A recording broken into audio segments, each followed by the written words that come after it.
So I'm Mark Develis. I'm a producer on Need for Speed. I was in charge of creating the HDE this year for Need for Speed Undercover. And one of the challenges this year was creating an action title that was very accessible with the physics. We wanted to create a whole bunch of crazy cool maneuvers that, with essentially a flick of the button or a flick of the stick, can place into the hands of the user, a very enjoyable, easy experience. So this year we started off with a simple burnout. So essentially you're just holding both the LT and RT triggers down, spooling up those tires, getting the smoke billowing out of the fenders there. And then all I'm going to do here is just let go of the brakes, hold the throttle down, and bam, we're off. That essentially started, okay, that was pretty generic, where can we go from there? So we said, start with a 360, so you do the same thing, you release the brake and you hold the steering all the way to one way. That puts the car into a beautiful 360. The camera stays stationary. First time ever where you're able to see the full 360 of the car. You see all the realistic suspension movement as we're going over the curb as well. It looks really beautiful and cool. Physics is all doing it naturally. Nothing's being faked, phonied. We went basically from 40 attributes, say 6-7 years ago, to up to 400. Everything's based on curves, speed. We can tune essentially every parameter of the car. So then we got the brakes down. We went to the 360. So then we said, why can't we do a 180? So essentially, with a flick of the e-brake and a flick of the steering, we're into a 180. Let's leave the camera stationary there, and all we have to do now, the camera's perfect for reverse driving. Camera rotates around, and now we're reverse driving. So it's very touchy, as in real life. You have to be really sensitive for the stick. Little taps will do, but now we're actually driving in reverse, something we've never ever had before in any Need for Speed. And essentially, you get a totally different perspective. You're looking at the front of the car now. So now that we have reverse driving, we said, okay, very cool. Can we do J-turns with a flick of a switch? So all we do is flick, boom, we're the other way. So let's see that combined. So let's go into a J-turn, goes into reverse, flick of a switch, boom, we're back going the other way with the J-turn there. So then we said, okay, all that's separating now to do 360s is just doing that faster. So let's gather some speed here.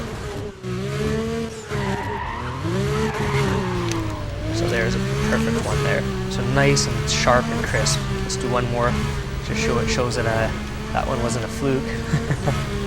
Nice and simple. There we go, nice and reactive. Just showing you how flicks of the switch and flicks of the controls allow you just to dance around, finesse the car. I'm going to show you now how that's possible. If you pretty much spin the car around in this light, first time again ever where you're able to see the side of the car completely. You'll notice the fenders here, how much suspension movement there is in the car.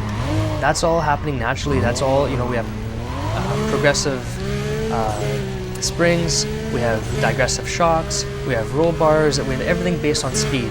So we are able to go and diagnose problems in the car all the way through the development of our titles, and essentially hand tune each and every single car perfectly.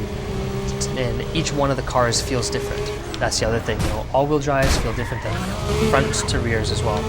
And within those categories, depending on weight, depending on wheelbase, depending on ride height, everything handles and has its own character. The other thing is drifting.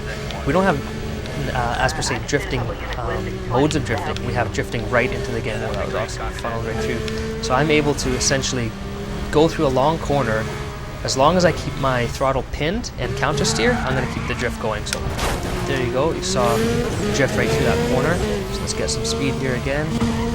Let's NOS. Counter steer, and you see as soon as I counter steer, boom, the car comes right out of it. When you don't counter steer, you go in, boom, you're going to spin out the car.